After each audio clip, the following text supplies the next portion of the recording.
Welcome to At Home and Abroad with Harrison Walker.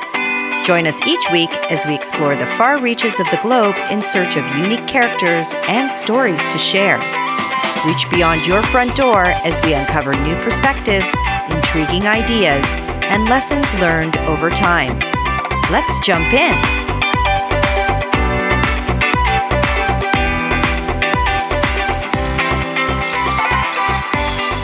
Just recently, on August 9th, we observed the International Day of the World's Indigenous People. Each year, this day brings into focus the Indigenous peoples of the world to celebrate their various cultures and to shine a spotlight on the oppression, violence, and disrespect which Indigenous peoples suffer or have suffered. On this day and on every day, there is a movement to address and solve the problems which trespass on the welfare and rights of Indigenous people. And in Canada, we also observe National Indigenous Peoples Day, too, to celebrate the history, heritage, and resilience of First Nations, Métis, and Inuit peoples. I think other countries might do the same, right? Having their own day? Yes, you're right. The reason August 9th was chosen as the International Day of the World's Indigenous People is that the United Nations Working Group on Indigenous Populations of the Subcommission on the Promotion and Protection of Human Rights met for the first time on this day in 1982. Each year, a theme is designated. This year, the theme is Indigenous Youth as Agents of Change for Self-Determination. Wow, it's such an important day, and that is a very important theme for sure. Absolutely. I think people might be surprised to hear just how many Indigenous people are estimated to be living in the world today. It's not small, is it? It is not. According to the UN, there are approximately 476 million Indigenous people around the world, representing 5,000 communities in 90 countries and speaking 4,000 languages. Wow. Indigenous people represent approximately 6% of the world population. That's quite a substantial percentage. But how does the UN define Indigenous? I have learned that there's not a universal definition for what it means to be Indigenous. Yeah, that's a good question. And you're right. I think that most people probably believe that Indigenous peoples are just the first inhabitants of an area and their descendants, of course, as well. But it's a little bit more nuanced than that. I do believe, though, that most sources refer to the United Nations approach, which is to identify rather than define Indigenous peoples. Interesting. Yeah. Because Indigenous peoples are so diverse, the United Nations put forth a system of understanding the term Indigenous peoples, and it's based on the following. So you have to have that self-identification as Indigenous peoples at the individual level, but also accepted by the community as a whole. Okay. There is a historical continuity with pre-colonial and or pre-settler societies, and also a strong link to territories and surrounding resources. They have distinct social, economic, or political systems. I see. Right? And distinct language, culture, and beliefs. And they form non-dominant groups of society. So that's a key aspect. And they resolve to maintain and reproduce their ancestral environments and systems as distinctive peoples and communities. Well, this all makes sense. And by this understanding, apparently the largest population of Indigenous people are located in China. Oh, really? I wouldn't have guessed that. Me either. But there are reportedly roughly 125 million Indigenous there, aside from the Han majority. It should be noted, though, that the People's Republic of China does not recognize the existence of Indigenous people, despite voting in favor of the United Nations Declaration on the Rights of Indigenous People. They are known rather to say that they are a unified country with 55 minority nationalities, which make up the 125 million I just referred to. Okay, so already we're seeing a different approach to identifying Indigenous peoples. Right. India is the country with the second largest population in the world. It is estimated that the population of Indigenous people in India is 104 million. And then next in line are the Philippines with the third largest Indigenous population at 15 million. So that's a big difference. Look at it this way, though. The indigenous population in China represents about 8.9% of China's total population, but in the Philippines, their indigenous peoples represent 15% of the population. Okay, so what about here in North America? Well, the United States has an indigenous population of 6.79 million people, which is 2.09% of the country's population. Any guesses who would be the largest group within that population? Well, I don't really know, but I would guess maybe the Navajo? Yes, Oh, the Navajo. okay. The Navajo are currently located in the southwestern states of Arizona and New Mexico. And the Navajo people, though, identify as Dene, which literally means the people. Interestingly enough, they were thought to have migrated originally from Western Canada. Oh, interesting. And that brings me to my next question there, Walker. What is the population of Indigenous peoples in Canada? The largest First Nations group in Canada are the Cree, who comprise a group of about 120,000 people. But overall, the population made up of the First Nations, Métis, and Inuit peoples is reportedly a little over 1.8 million people, or about 5% of Canada's total population. Okay, that's a significant percentage. In Canada, there's a growing and very necessary awareness of significant struggles the Indigenous peoples have had to endure and sadly continue to endure. And frankly, these are shameful and horrifying, and many of which are unique to the colonization of this land.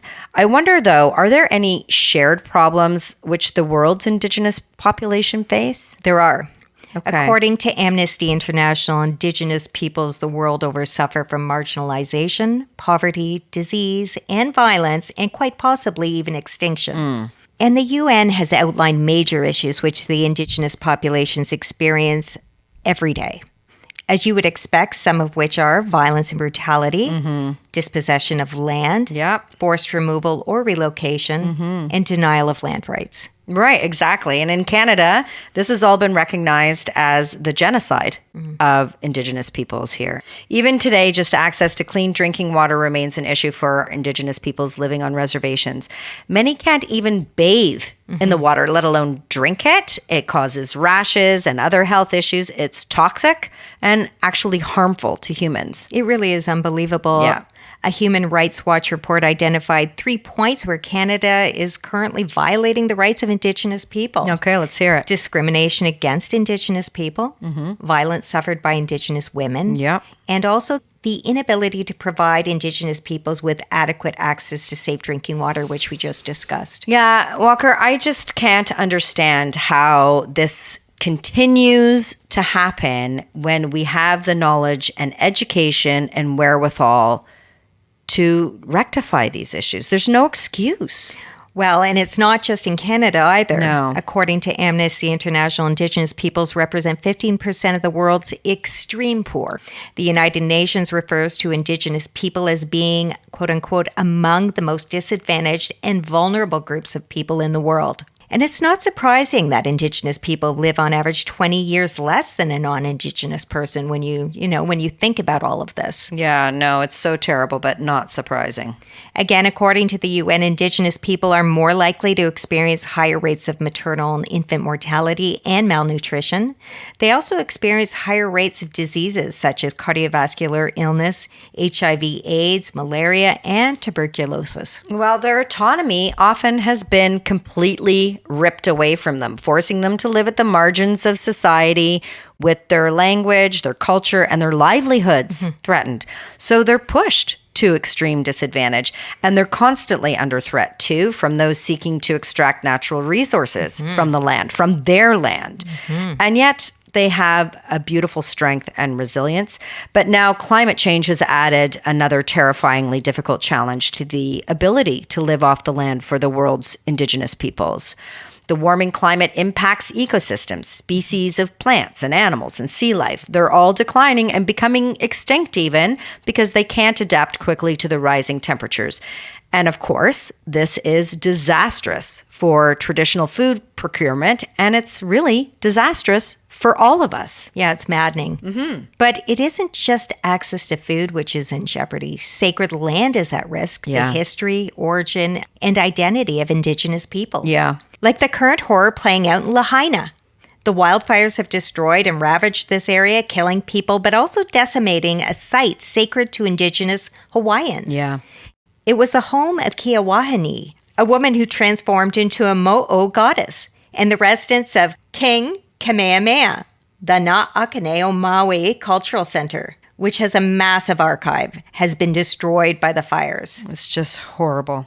The Indigenous Hawaiians have been striving for decades to restore the site, which was covered with a parking lot and tennis court. Yeah, and just think of the disrespect of that. Oh. Covering a sacred site with a parking lot and tennis court. It's just heartbreaking, but watching what's happening there in Lahaina, there's so much loss.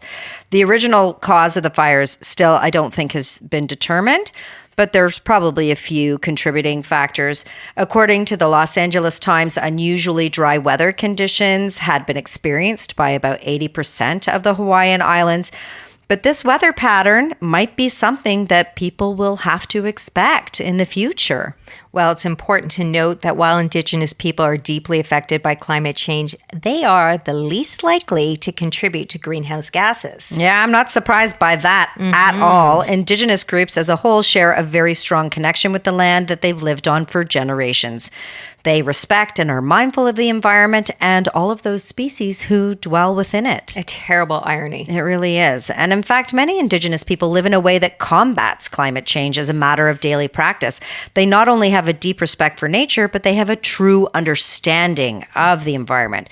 Take, for example, the Indigenous Hawaiian fish pond system, which potentially could produce huge amounts of sustainable protein every year, but it also avoids other harms like coral bleaching and beach erosion. Yes, I've read about that. According to Survival International, an organization that fights for the survival of tribal peoples, Indigenous communities possess an understanding of animals as well as ecosystems, which they describe as unparalleled. Reportedly, Indigenous peoples care for 80% of global biodiversity. I don't know if you knew that is a huge percentage. That's insanity. And still they get disrespect. It's terrible. I believe that wholeheartedly. I just wish this was more widely understood. When peoples have lived on the land, again, as I said, for generations, there must be a deep knowledge and synergy that occurs. We have so much to learn from Indigenous peoples. We certainly do.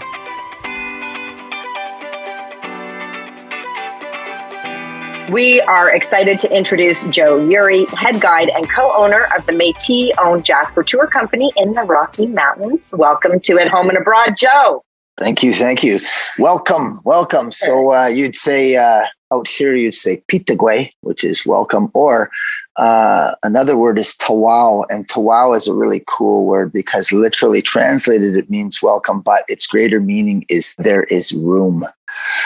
And I love that. Tawau. Yeah, tawau, there is room. And I want to say that to all Canadians. Tawau, remember that. There is room. There always was. There always will be. I love it. Canadians and our American friends too, probably as well, right? True. Okay. So I want to jump right in here, Joe. You're known to have said that the Athabasca River, which is where you do a lot of your guiding and work, is the lifeblood in your veins. So what does this land in the Rocky Mountains mean to you? Well, I do say that a lot. And I guess going back to the introduction, in community, a lot of people, when they ask you who you are, they certainly want to know your name, but more importantly, they want to know who your people are. And if they know who your people are, then they have a greater understanding of who you are. And so when I say that the Athabasca is the lifeblood in my veins, I mean that because that's where my people have been for a long time. Since we came from Red River, which is the Red River settlement, which is now basically Winnipeg, Manitoba. I call that the heartland of the homeland of the Métis Nation. But we've been on this river. I'm here at the birth of it in the Assiniboia, the Rocky Mountains, which is the Columbia ice fields. My mom was born sort of, a little more than halfway down at Fort McMurray. My grandmother was born at the very end of it at Fort Chipewyan. Well, she wasn't actually born in Fort Chip. She was born on a trap line in the bush in 1926. She just passed away in April at the ripe old age of 97. Oh my gosh. And we've lived and we've worked along that river for a great many years as guides. And so I'm still kind of doing the same thing. Now, with reference to the land, this land in the mountains, I came to be here 35 years ago this October. I was in my early 20s at the time and not truly understanding all of that connection to the river and to this place, or at least the way that the river connected me to this place. But then it dawned on me one day, and understanding this, that while I've lived here for a long time, these lands were traditional territory for other people who were unceremoniously and egregiously told to get the hell out when it became a national park. And these lands, you look at the mountains, there's grandfather, grandmother spirits in these mountains, in these waters, in this air, and on the land, those people who would have been the people who would translate the words that the landscape's trying to tell you, they're not here, and they haven't been here for quite some time. And so it was some time ago that I suddenly realized that greater connection. And there's a story that goes with it, which is kind of lengthy. If you want to hear it, I can tell you. But I suddenly felt that perhaps while this isn't my traditional territory, this isn't where my family are from, that I came to the river and came to be at this place where there is a huge audience. We're talking about 2.8 million visitors a year, so that I could tell the stories. This is a difficult thing because storytelling, certain stories belong to certain people, and I can't tell those stories, but to just at least remind people, to be a placeholder for those people and those voices that haven't been on the landscape for a long time here, until such time that they can return. And I'm actually doing some work with some of those people right now, hoping to bring the voices and the people back to the landscape. So land is everything, and for everyone, everywhere, not just here, right? Well, that kind of brings me to my next question, because you do have quite a following for all the work and the guiding that you do, and you get spectacular reviews on TripAdvisor. And I've seen people describe you as like the perfect guide because you make that connection for people with the land and perhaps the spirits of the land. So what is it that you're really trying to share with those guests on your tours? And what do you want them to walk away feeling or knowing? Well, you use the word connection. So I guess it's more than connect, it's reconnecting. It's reconnecting. So everyone, everywhere on this planet at one point in time had this kind of connection. Let's call it indigeneity, right? Everyone, let's be clear, everyone has an Indigenous background. It just so happens that with Canada, if we're talking about Canada specifically, a lot of those people are not Indigenous to Canada. As a Métis person, I'm so invested in this conversation from both sides of the conversation. One foot is firmly planted in the Indigenous world, and the other one is in that European world. That's the duality of being Métis, right? Some of those people that come to visit here, and I imagine, Takaranto, that's home, right? Yep. You've probably spent a great many years on this much concrete, haven't you? How connected can you be to the landscape when you're walking around on concrete all the time? And this is the truth of probably the majority of the people on the planet these days. There's very few people who remain connected to the land. So maybe it's what I'm trying to share, or what I'm trying to do is help those people reconnect, if only for a moment here, given that they're not super familiar with this landscape. But I guess, for lack of a better term, it's a moment where they could take their shoes and socks off and feel that land and feel that heartbeat, and hopefully, if you can make some kind of reconnection, this understanding that you do belong to the land and not the other way around, the land doesn't belong to you, that maybe when you go home, even if you live in downtown Toronto or if you live in London, England, there are spaces in those cities where there's still wild things trying to make a living there. And it's not impossible to help those things achieve that again. Like I know there's good things going on in the Don Valley.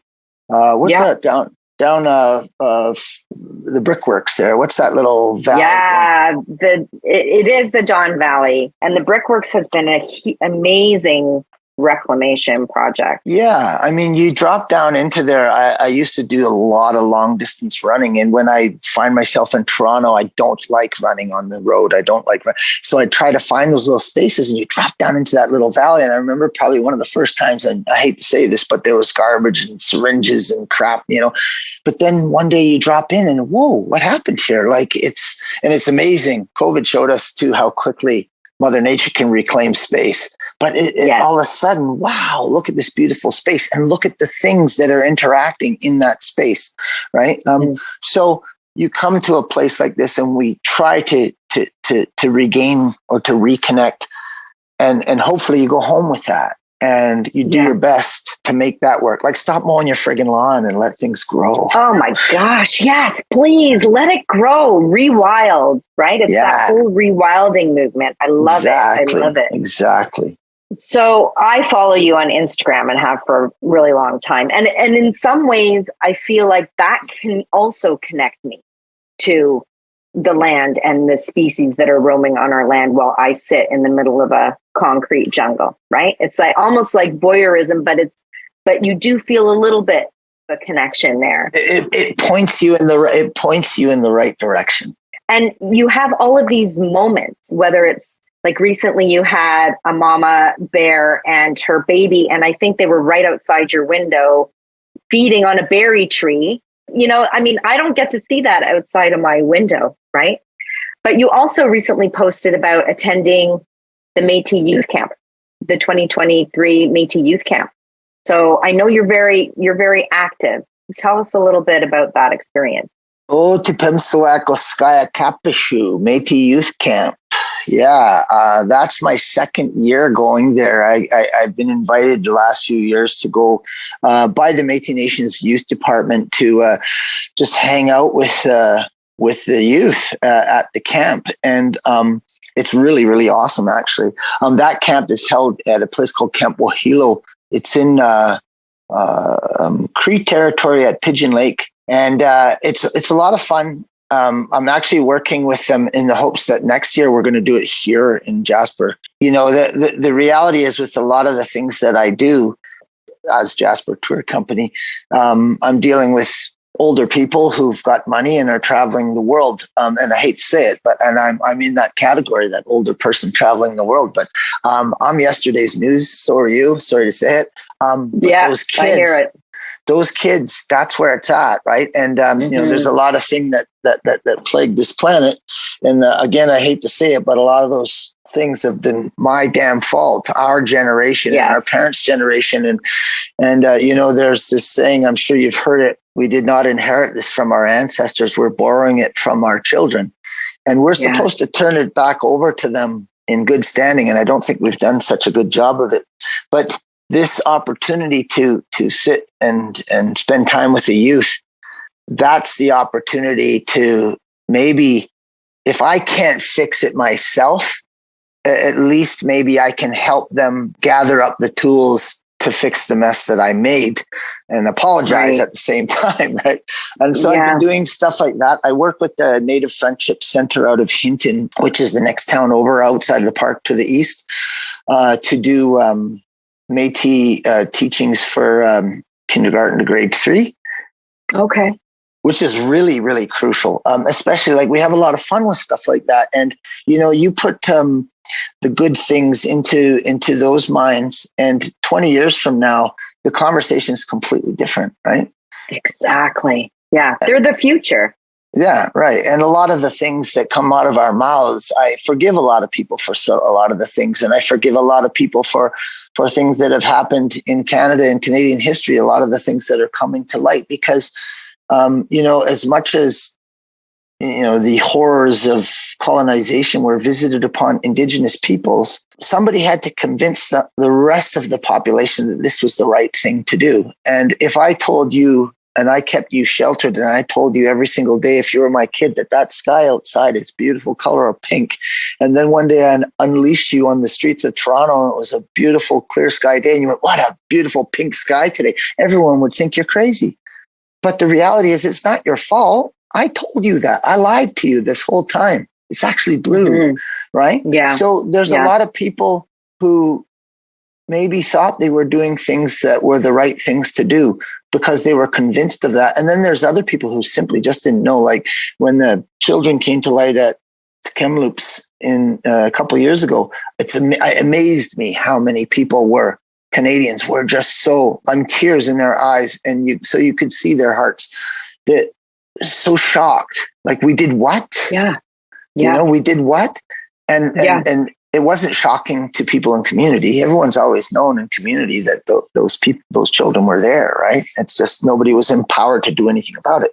So the opportunity to deal with youth, and what I would actually love to see is to have maybe the Métis youth camp, where the Métis children, they're all Métis kids at this camp, but maybe open it up, not just to Métis kids, but to other kids to have that same experience and this integrated experience where those kids can now learn in a fun environment, not sit down in a classroom and learn about the Métis Nation or any other culture, Indigenous culture for that matter. Of course, those different nations would be the ones to hold their own camp, sort of thing.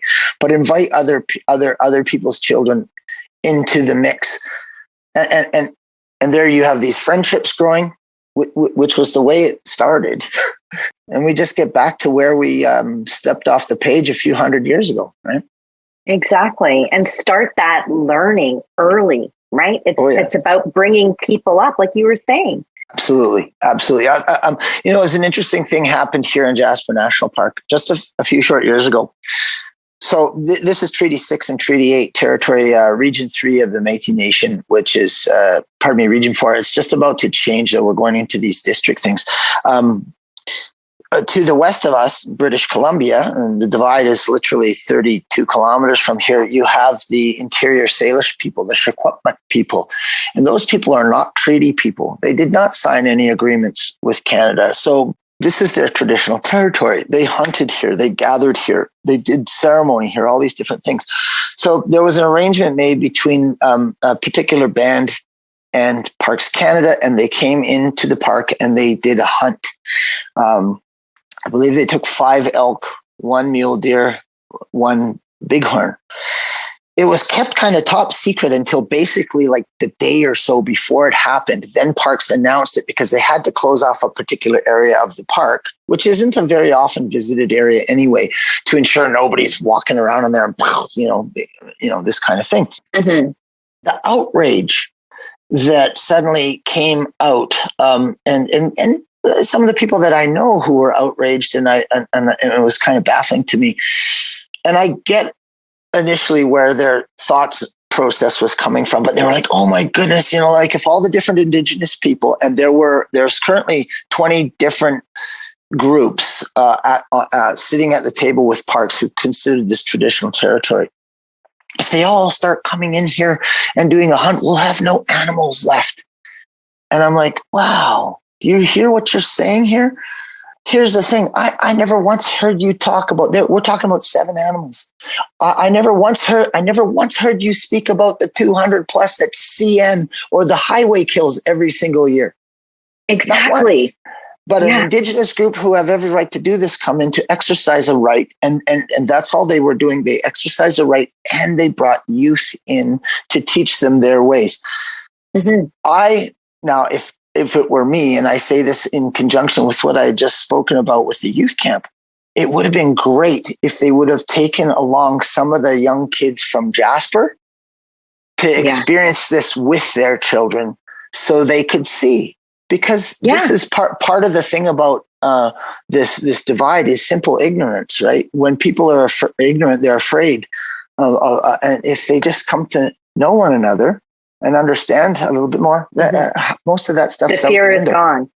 Yeah. That's it. Yeah. Right? So Joe, I want to circle back to storytelling. Again, we talked about it earlier. It's my understanding that storytelling is a critical pathway for the sharing of culture and tradition in Indigenous culture. Yeah. Just wondering if there's a story that you could share with us that you think we should all hear.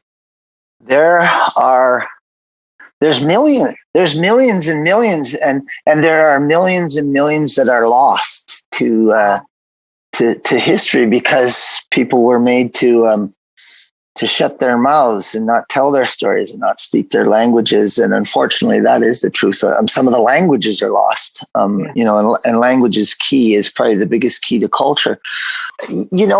Let's say from your guys' perspective, being in Tekaranto in Ontario, there's a guy, Bum Giesig.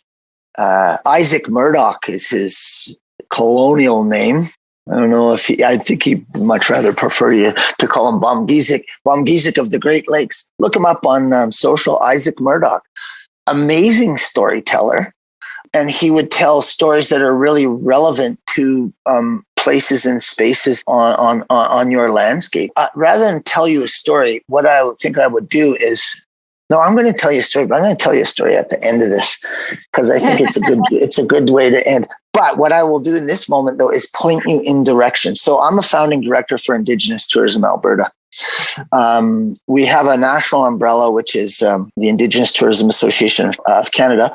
And then underneath, you have these provincial bodies. There is Indigenous Tourism Ontario, though, and I will say this very briefly, Indigenous Tourism Ontario and ITAC, the national body, are scrapping. And I don't quite understand the conversation, nor do I agree with it. I don't give a crap if you have differences here and there. Have those conversations in that room. In the meantime, what we're trying to do is to tell stories. And the best way for you to hear those stories and the best way to learn is through these tourism experiences that are now being offered. Look up Indigenous Tourism Ontario or look up Destination Indigenous, which is the national body, Indigenous Tourism Alberta, and you'll find experiences like mine, but some of them are far more cultural. Some of them, are really, really full-on authentic experiences that you're going to just learn and sit around a campfire with an elder and hear these stories in the places where they should be told at the time that they should be told and by whom they should be told, not by me, right? Unless, of course, it's my story to tell. And that's the best place to find these people who will tell you those stories and very specific to the territories or the different regions of Canada. So in terms of the land, Indigenous stewardship of the land is critically important, particularly at this time with climate change. Just curious, how do you see the way forward to supporting the health and welfare of our beautiful country and the lives that thrive on it? Hold on one second. Sure, of course. Can you see that? Oh, yes, I see it. You know what it is? For the buffalo. Our listeners, it is a big, beautiful Technicolor buffalo. I think this climate change thing, you know what? There's a lot of argument about climate change. We'll stop arguing because we're not scientists. None of us are, except for those who actually studied the thing. Stop arguing. Stop with this misinformation and just do good things. Be a steward. That, regardless of whether you believe the planet is heating up or not because of human activity. And let's be clear, the planet has been warming up since the end of the last ice age, and it will be freezing cold again one day. That's not the argument. The argument is whether or not we've spiked Mother Nature's temperature. I'm not arguing with people anymore. You want to know where I live? Come to Jasper and look. Drive down the main street and find the only house that's rooftop is covered in solar panels.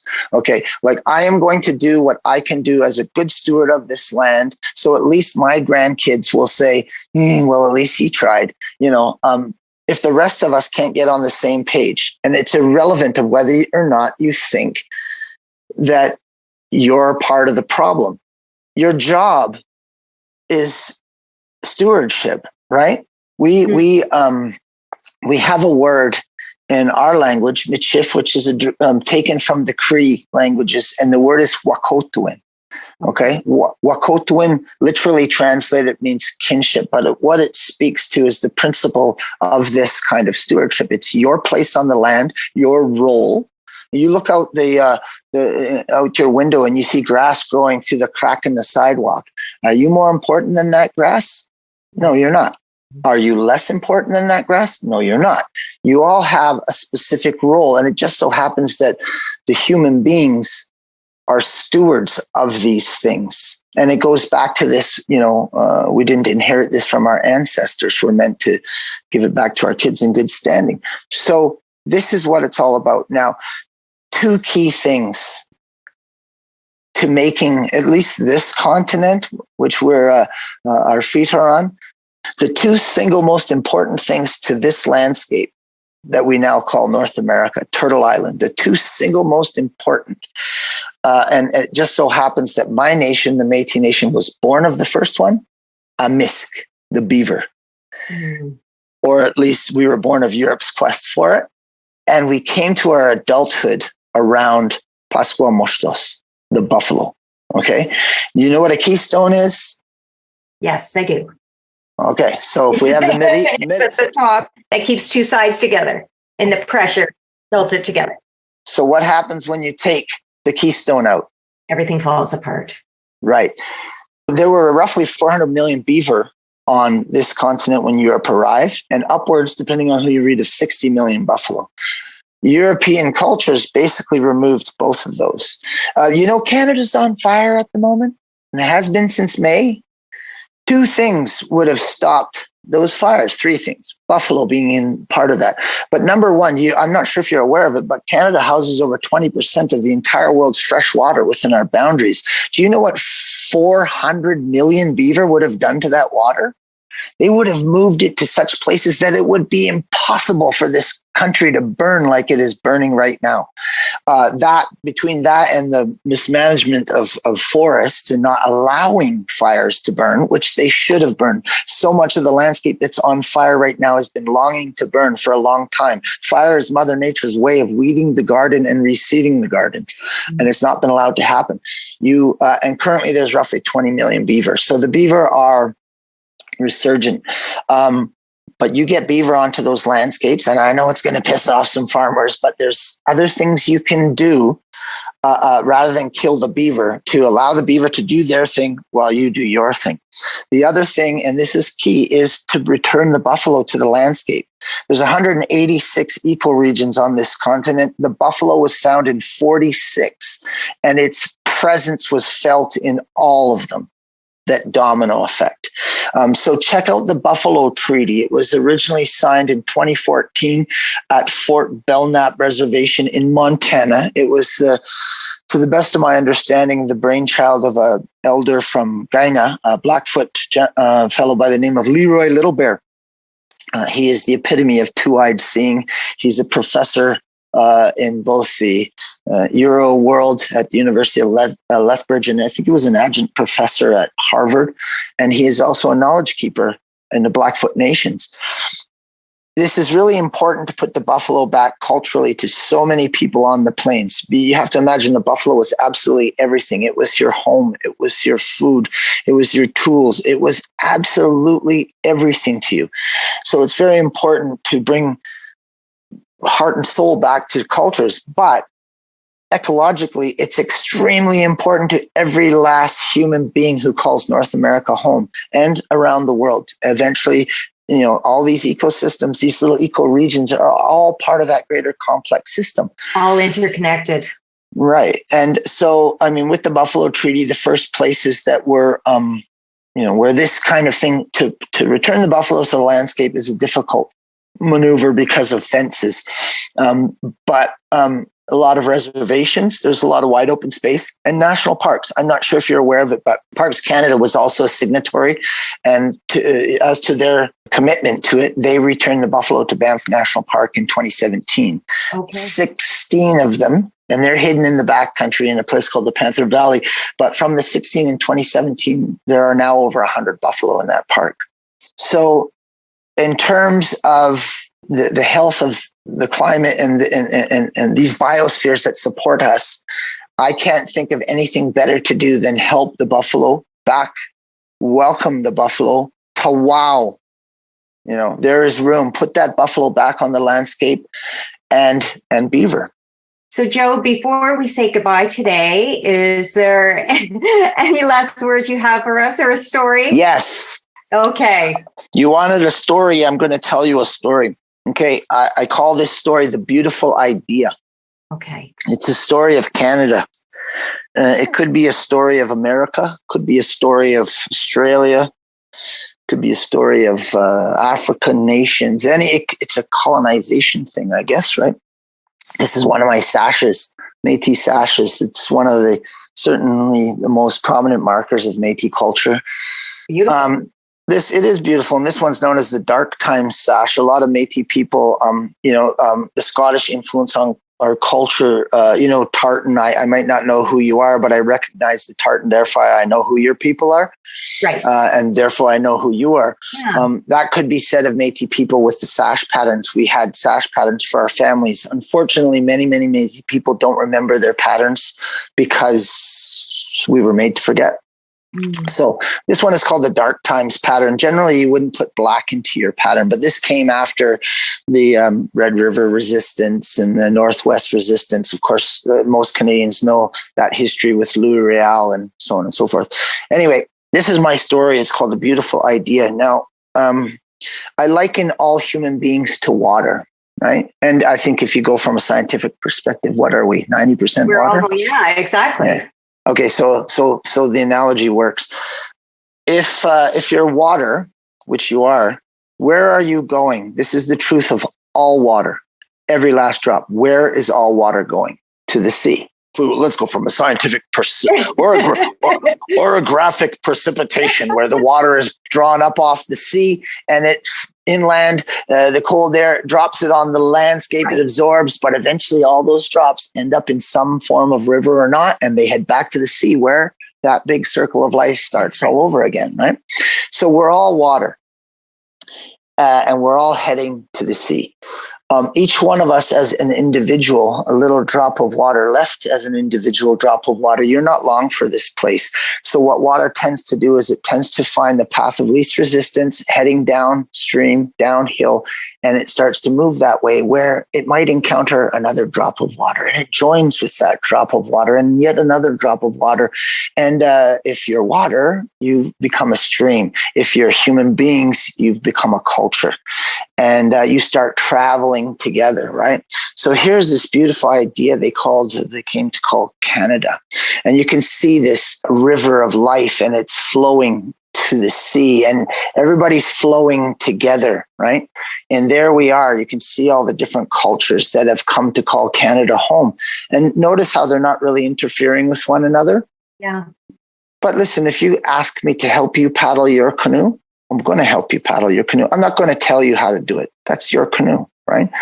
But by this way, we will all eventually make the sea together. And, if you want to call the sea heaven, if you want to say God, Allah, creator, it doesn't matter to me. It's all the same thing that was described to your people culturally at a time and in a place that made absolute sense to you. But it's the same thing.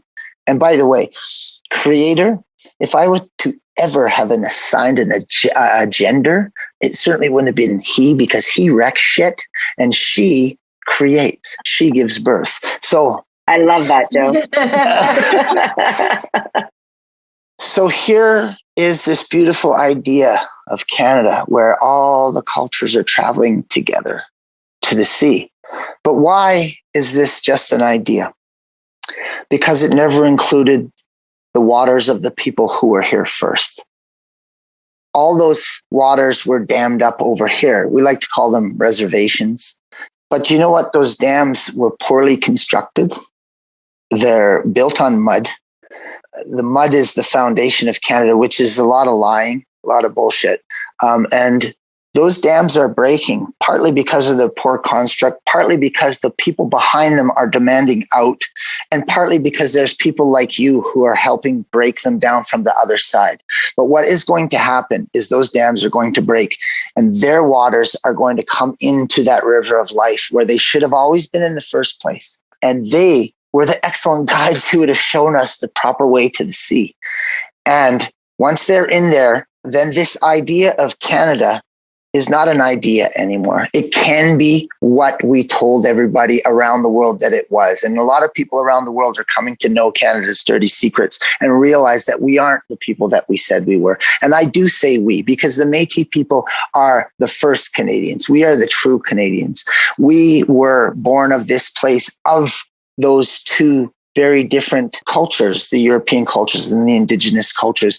And it's that important to me to make this work, to make Canada work, right? So there's my story. It's the beautiful idea. And it's people like you and me, we, who are going to make the idea the reality that we told the world it was. I want to thank you. It's been a real privilege to speak with you today. It's been an education and an absolute pleasure. And I hope at some point in the future we can chat again.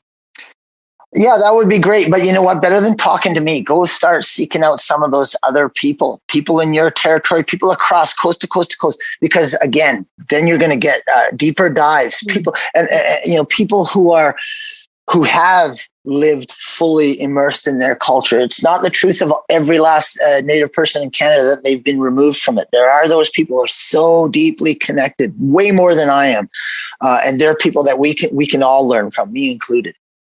Absolutely. Heather, you and I definitely need to take a road trip to meet some of these people who Joe has mentioned in our podcast today. And further the conversation. Oh, for sure. For our listeners, if you'd like to learn more about Joe and the Jasper Tour Company, you can find them at www.jaspertourcompany.com or on Instagram at Jasper Tour Company.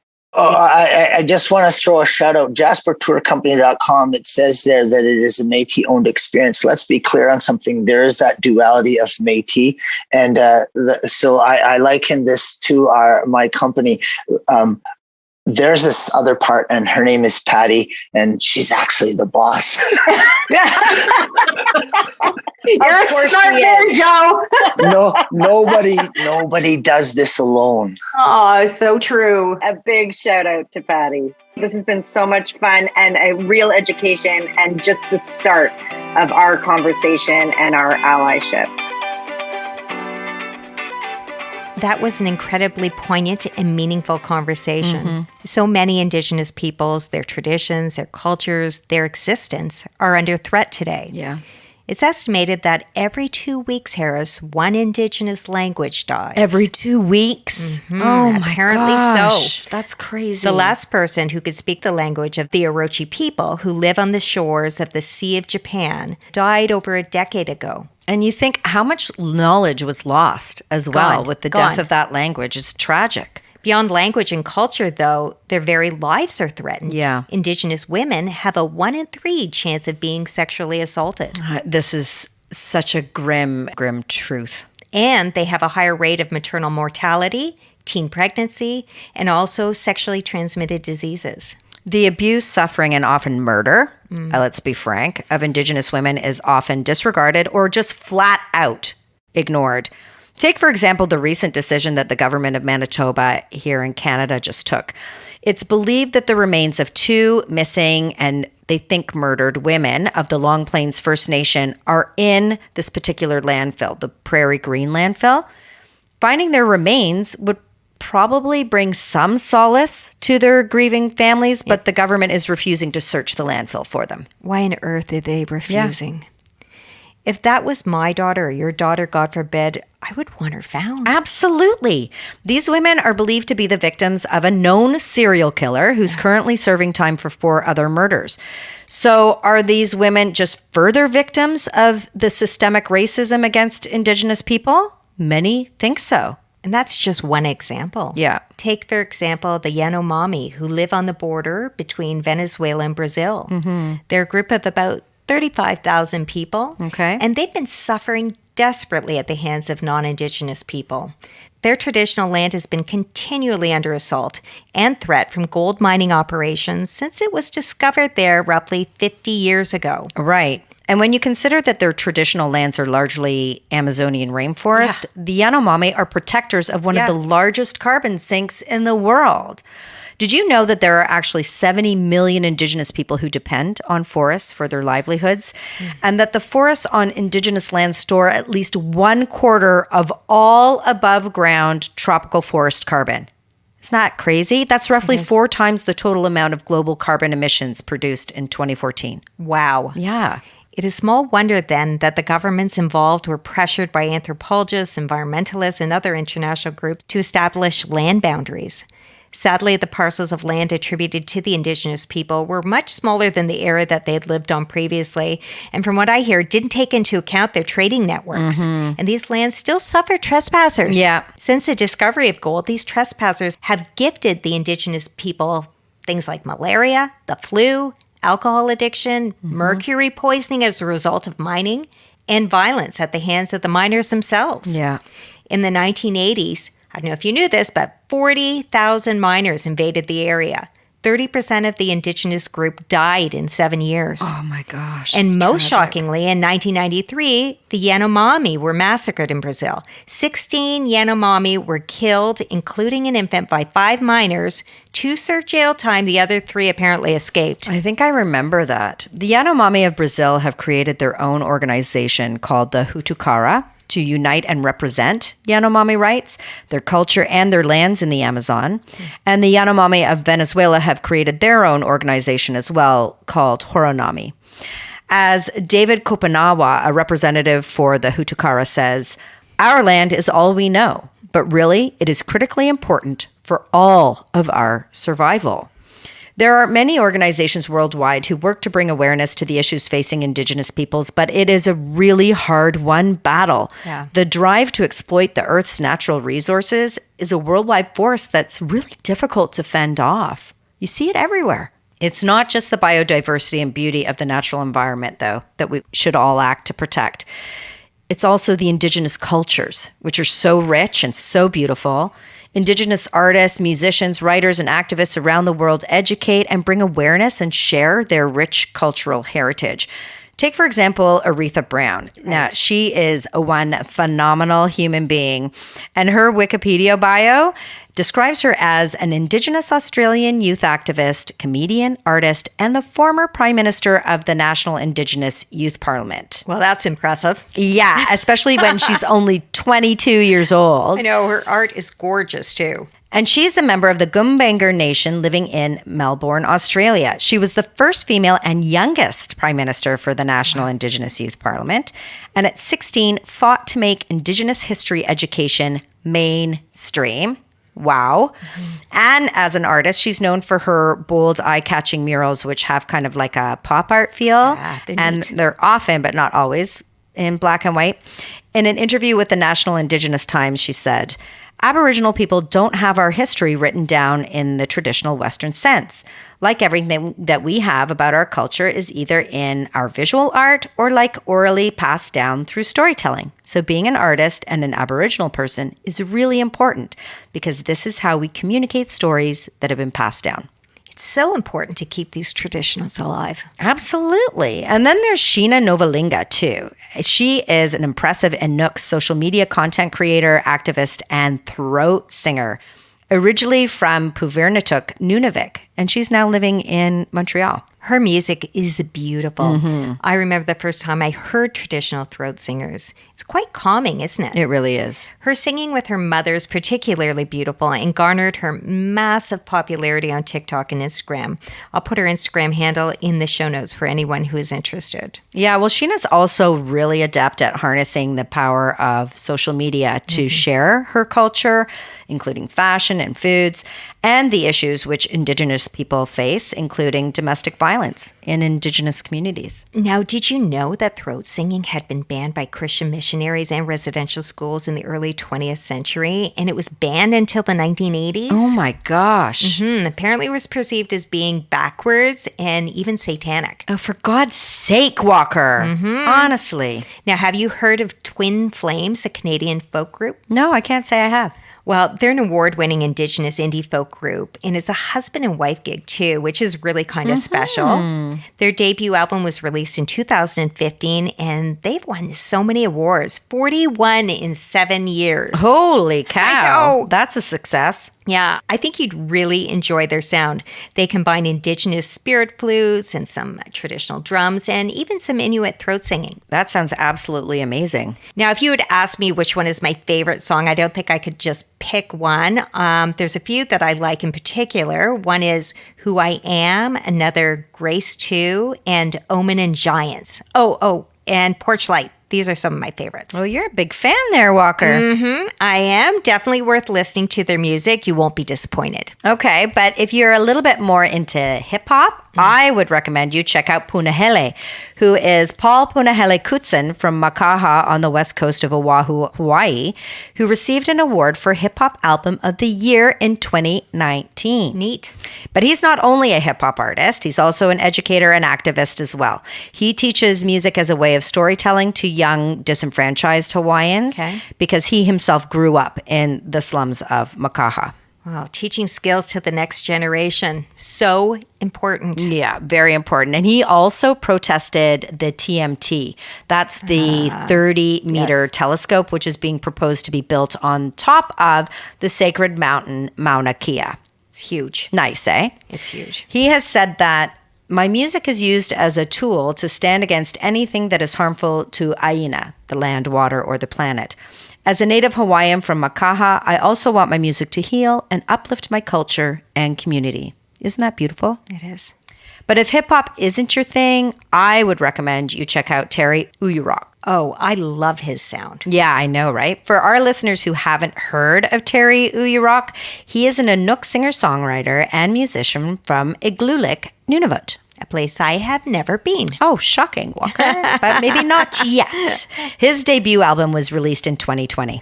So how would you describe it? Well, it's a little bit more traditional, perhaps with a really beautiful emphasis, again, on storytelling.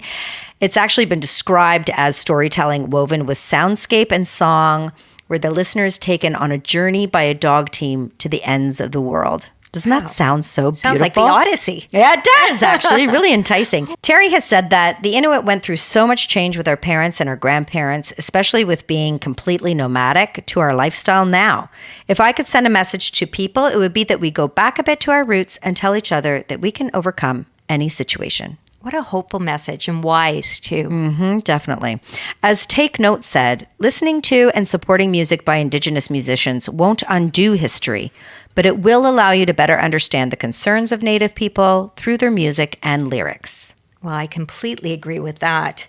Take the time and explore some of the fascinating art and music being created by Indigenous artists worldwide. You won't be disappointed. Nope. But the Indigenous people who are changing the world aren't limited to artists and musicians. No, definitely not. One very, very impressive woman is Tylee Tarina, an Indigenous rights and climate change activist from Tarina Nation in Brazil.